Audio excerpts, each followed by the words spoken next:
So, welcome to the Being in Water podcast, and what I hope is going to be the first of many discussions with these wonderful guys you see here around the theme of the soul of water.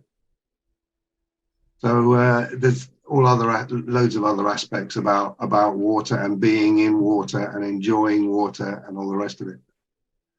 We've come together to explore, if you like, the anima aqua, the soul of water, in the same way that, the soul of the planet is the anima mundi.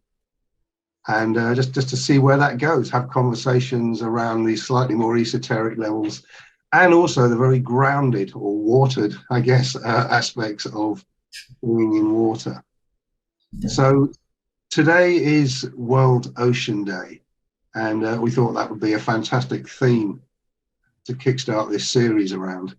And the theme of World Ocean Day 2023 is tides are changing. And so we've taken that as our brief, just to explore in a conversation. So I'm Stuart Kerslake, and I've come to this. I've always loved being in water. I come alive when I'm swimming. That's my expression of it, is open water swimming. And I've been blessed to have access to the sea and to lakes and rivers for pretty much all of my years.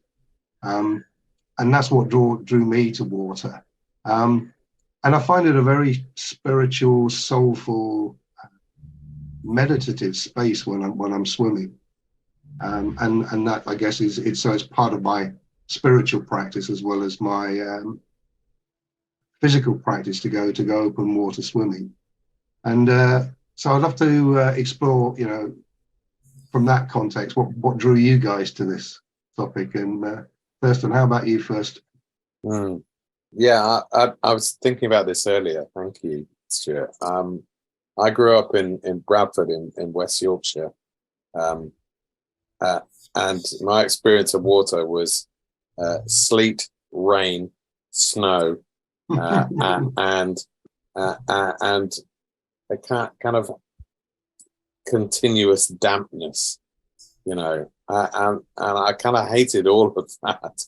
But the moment we went on holiday and discovered the sea, and my dad's love of big dangerous waves on a beach, he would take us in, and I just had so much fun, and so I similarly to you discovered that being in under on water was really important, and to me brought me alive, and so I love this stuff. I live now by the ocean.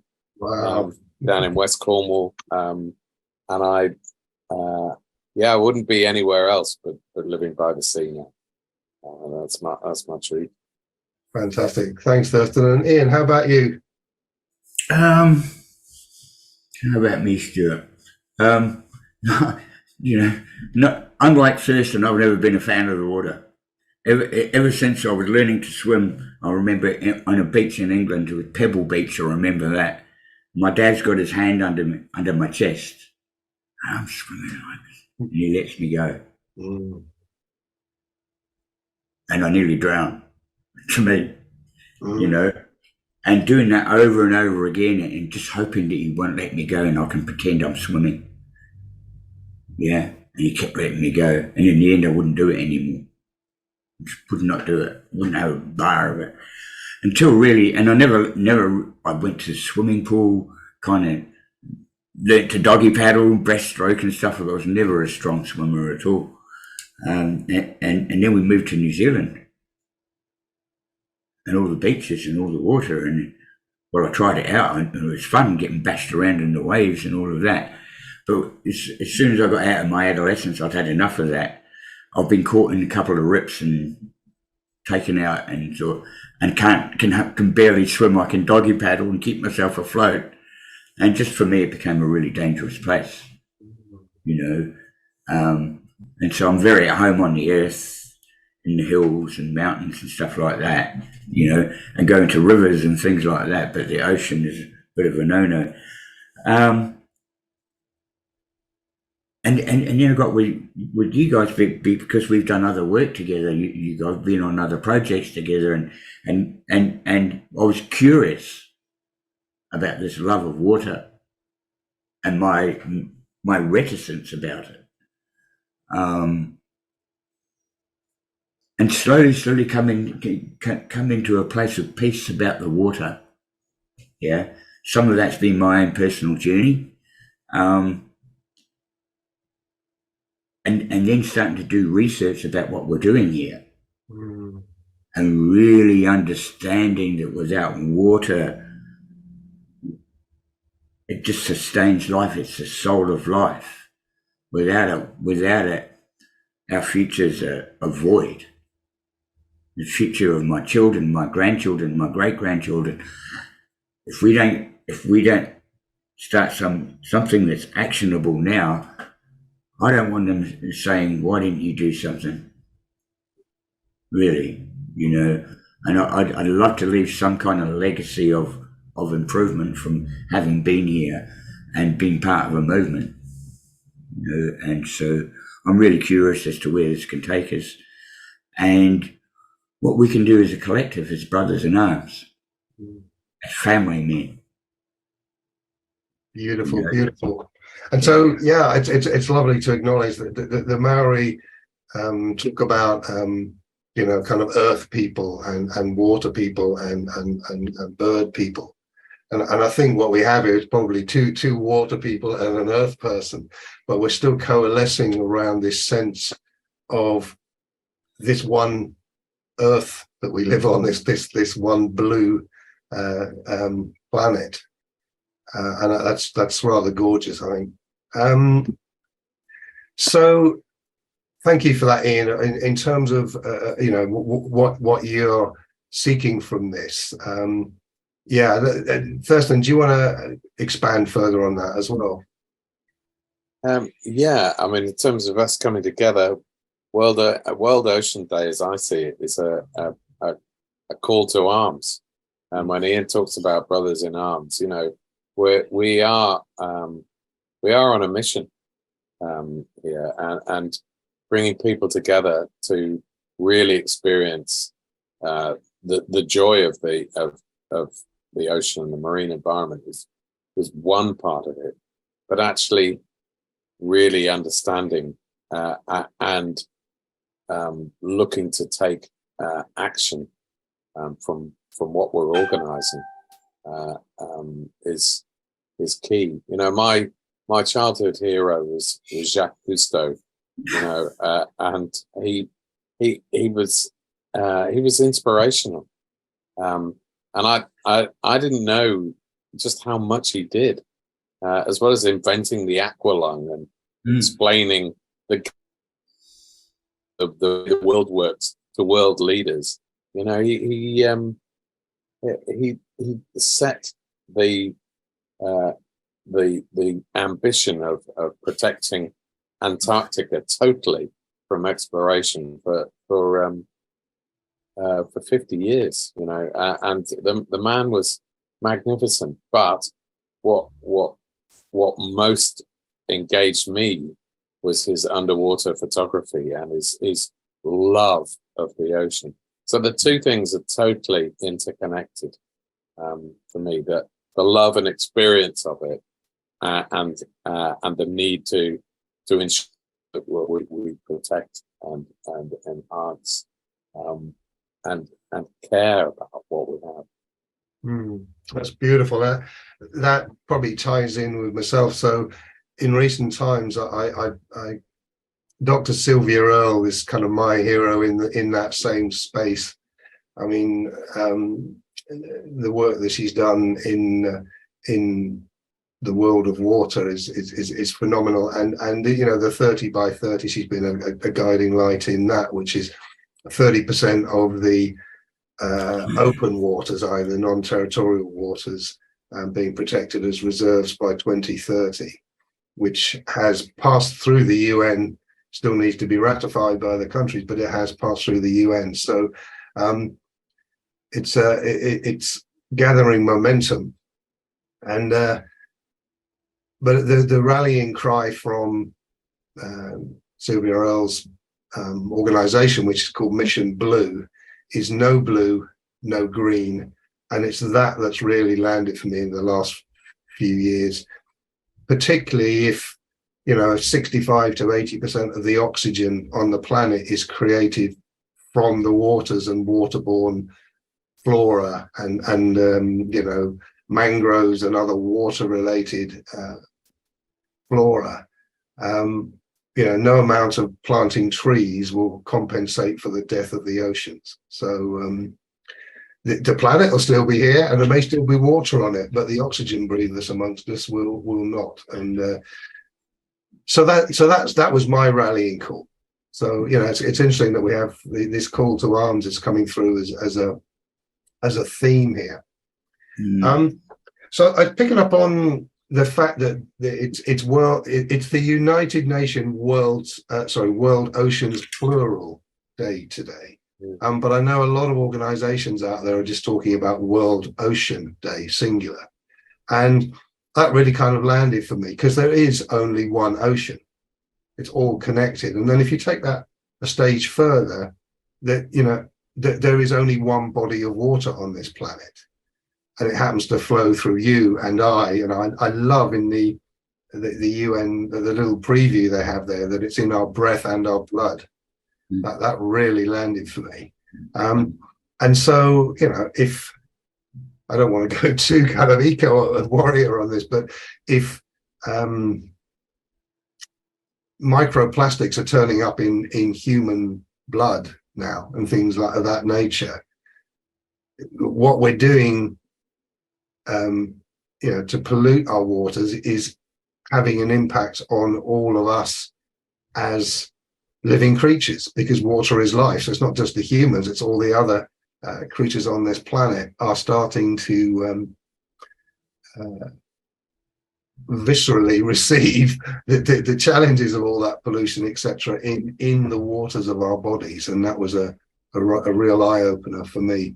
So but as I say, I don't want this to be wholly about the kind of eco message, although there is action to take. So back to you guys. Ian, you got any thoughts around that? Well, it's interesting you're talking about Jacques Cousteau, and I've got a quote of his right in front of me. And you talked about Sylvia Earle, and I've got a quote right in front of me. I want to read them. Jacques says that the sea, once it casts its spell, holds one in its net of wonder forever. And I've just come back from New Zealand and spent a lot of time by the ocean. I live in Melbourne, and I got that, the spell of it. And when I read that again, I got that. And Jacques held you in a spell with his underwater photography. It was amazing. And the quote from Sylvia, she says that with every drop of water you drink, every breath you take, this is what we read, you are connected to the sea, no matter where on earth you live. Beautiful. There you go. You're connected to it, yeah. And then the thing about what we're doing, looks like a little drop in the ocean. But Mother Teresa said, we ourselves feel what we are doing is just a drop in the ocean, but the ocean would be less because of that missing drop. And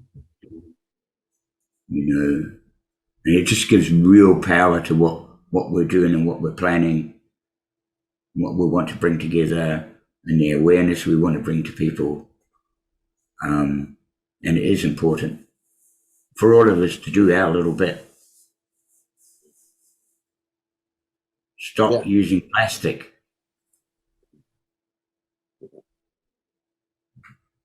It's, there's a big cleanup in our oceans right now, costing billions of dollars. Yeah. But we've got to stop putting it in the ocean as well as clean it up. We've got to stop it. A lot of countries are getting on board with it now. Stop and play. I mean, Mumbai stopped plastics 8 years ago. In India, they stopped it there. Just went to paper. Easy peasy. It's not hard. And it's not difficult. It's not that difficult. If we just take sustainable action, we all do our little bit. But it takes awareness. It takes awareness, yeah. That's my little spiel in response to that. And I see real hope on the horizon as well. Similar to Ian coming back from travels, I'm not long back from Mexico, and we were just so drawn to the Pacific Ocean, and we ended up in a beautiful place with a beach and a lagoon. The wildlife was so rich. Ospreys, a sort of sea eagle, over the lagoon. But most striking was at the far end of the beach. There were constant diving of pelicans, terns, boobies, and even frigate birds to catch fish. So constant that I couldn't believe it. That it was happening day after day, because when we experience it here with something that's got a term like a bait ball, when there are so many fish that all the predators assemble and plunder it, and it's a brief event usually that I've witnessed in British waters, and dolphins might turn up and seals and so on. There in Mexico, I saw it happening every day, all day. The abundance of fish in that ocean is astonishing. And Mexico has just really pledged to increase its marine parks, its no-take zones, with studies showing that that benefits fishing all around them. The take is greater. And so fishermen are going, yeah. But the Mexicans have got really serious about it. They got trackers on boats that are obligatory to ensure that those no-take zones are protected. And that could seem heavy-handed, but the results are there. So I take a lot of heart from these things as well. Beautiful. And in Mission Blue, these areas that they lobby for to be protected zones as part of this 30 by 30 are called hope spots. So each time they open one of them, it's another hope spot. So Nice. yeah, there's always two orientations to this. There is definitely hope, bringing us back to tides are changing. So a play on that, and what came for me when I was doing that was the tides are always changing. As long as the moon is doing its stuff, the tides are changing on the waters. So it's more about tides are changing for humanity and our impact in this. And as uncomfortable as it may seem, and here we are, three white men, who theoretically have ticked a number of the boxes for privilege on this planet, coming together to try to help in the way that we can. But what came to me is that we are unconsciously complicit, all of us and most of humanity.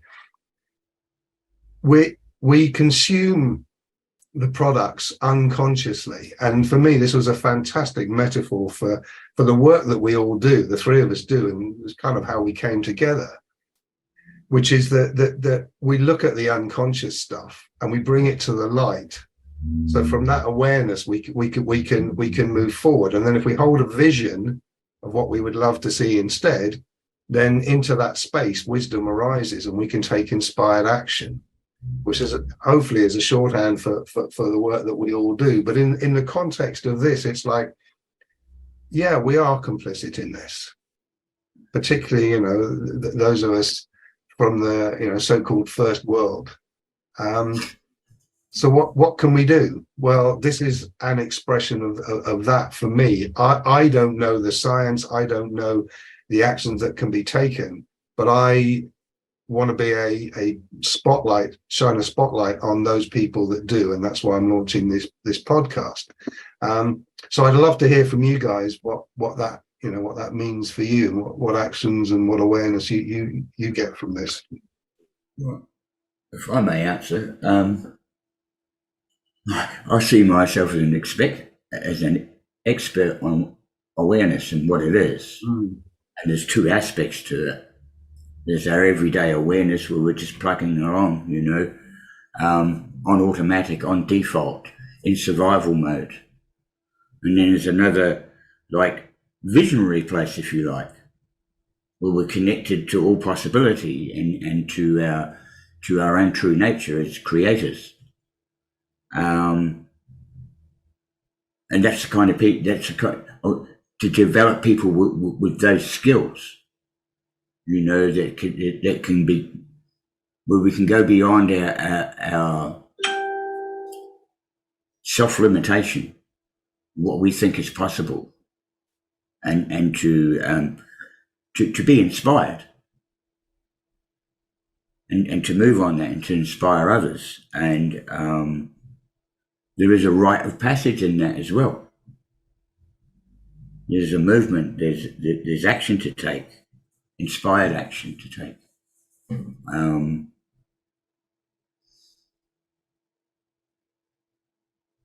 And that's what I want to do, is inspire others.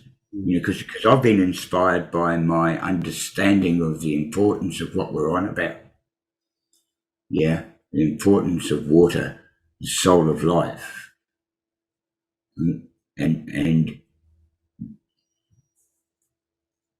it's the quality of the water that's affecting the experiences that we're having. You know, I don't know what the implications are of having plastic in your body, but sure as hell we're going to find out, probably through mental illness and other kinds of illnesses that are evolving, never been seen before. And it's a bit like, you know, there's destruction that we've made that we haven't seen yet. Yeah, and I don't want to keep seeing that. I want the tide to turn, and this is a big tide that's turning. It's outside of the moon's tidal. This is a generational tide that has to move. We have to move with it. We're the elders. We have to be the impetus of it. There's no other way. Unless our young people are inspired by their elders, we're stuffed. Yeah. And it's the side of positive parenting, if you like.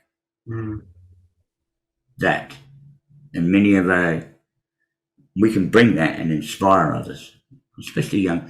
Most people are younger than us anyway. So it doesn't matter. Most of them are going to be younger than us. And so that inspires me. And yet, as well as that there is this movement of the youth stepping into their power as well. So there's that beautiful blend that can come on of the elders. I love that expression of the elders. You know, it's like we in the first world have forgotten the value of our elders and you know, if you like, the spirit world and that whole connection. Hence the soul of water. Beautiful. Thanks, Ian. How about you, Thurston? Yeah, we talked a bit about inspirational figures today. And another one for me is Ellen MacArthur. And in her book Full Circle, she talks about you know, her extraordinary love of water and sailing, yes, but then the moment or the moments when the real implication of living unsustainably on Earth really came to her. Mm. And at that moment, she decided to dedicate herself to just to that, rather than sailing anymore competitively. An extraordinary thing, so inspirational. And the foundation that she set up with all of the organizations that had sponsored her, she just called on them and said, "Now I want your money for something even more important." And you know, she got millions to set up a foundation, and that foundation would specifically leapt a generation or two and focused on young people's practical, real world inventions, ideas to create a more sustainable way of living for humans on the planet. And so for me, that has been a driving force. And my niche, if you like, is like Ian. You know, my work is very much focused around retreats and coaching, but the retreats are often about giving people who work in that area of environmental management and sustainability an opportunity to recalibrate, to take some time out, to avoid burnout, to focus on big decisions and opportunities. And I love doing that. Mm. Where we're looking is to inspire people in a wide, this is my take on it, in a wider context, influencers, catalysts, to really come home to the messages of the soul of water. Beautiful, fantastic, and I love the different flavors of how we connect to water in the work that we do. So we have this commonality of the work that we do, and we do it in different ways. Just wanted to bring an interesting statistic in there, talking as you were talking there about Ellen MacArthur. 1% of all charitable giving goes towards water. As a statistic, which to me was, sorry, towards the oceans, sorry, not towards water. There's quite a lot goes towards kind of Sustainable Development Goal 6, which is the fresh drinking water for all and sanitation, as powerful as that is for those around the world who don't have access to that. But SDG 14, life below water, and particularly our oceans, 1% of charitable giving is focused on water and the oceans, and that's because we don't live there. Let's name it. It's because it's not in our immediacy, and that's where I think we can help with both the awareness side of things and the action side of things. Because no action, no gold, no result. But without the awareness, you're back into that unconscious complicitness or that unconsciousness. It is. There's a kind of a separation from the reality of a deep connection and need for water in this world. You turn the tap on, it's there. Turn the shower on, it's there. It's nice and comfortable and convenient. It isn't, and that's so you've got those two polarities going on. For well over half the world, that isn't the experience. Yeah, I can only talk about mine. Yeah, but somewhere in the middle. No, and it's true. Yeah, for all of us. So somewhere in the middle that's where the that's where the focus on water becomes important. Sorry, Ian, carry on. I just wanted. No. That's all right. And see, it's true that there's untold pollution going on of our oceans and destruction of the aquatic habitat. Overfishing. Acidification of the ocean, man. I mean, that in itself is Just so destructive. You imagine drinking acid water. It's not good for you, you know. It's not good. It all comes back as rain. And the implications are, you know, just to stop the reckless misuse of everything. Of water. Thank you. Man, it's my big awareness too.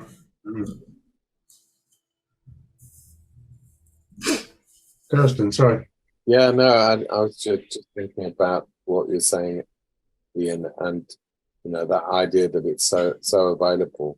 But I live in southwest England, where we're one of the wettest regions in the UK, but there's been a hosepipe ban now here for 8 months. We haven't had a drop of rain for a month, and you know, the ground is parched. The plants are struggling. My water butt that I have collecting rainwater off the roof is dry. It's a worry, and this is a first world experience of drought. You know, in many regions of the world, it's a lot more serious, and so the interconnectedness of the whole water system, and raising awareness of that, I think is part of what we're about. Yeah. Beautiful. So I'm conscious of keeping this to the kind of timings. Any last words, any last thoughts around, particularly around the theme of tides are changing and World Ocean Day?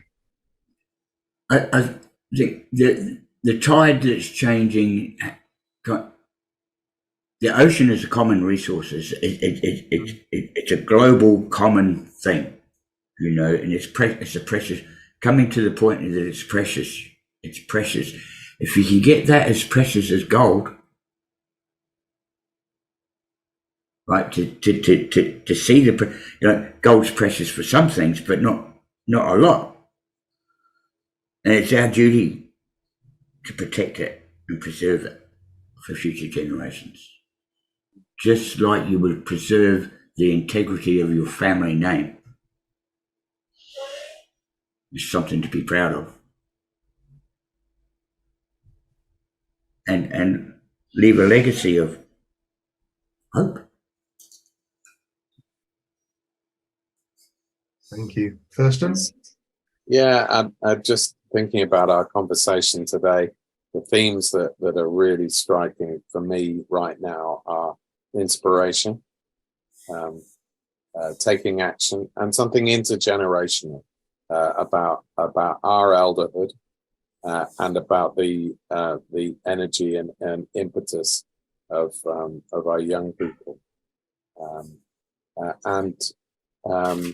you know, I'll ponder on those themes and look to introduce them in whatever we do.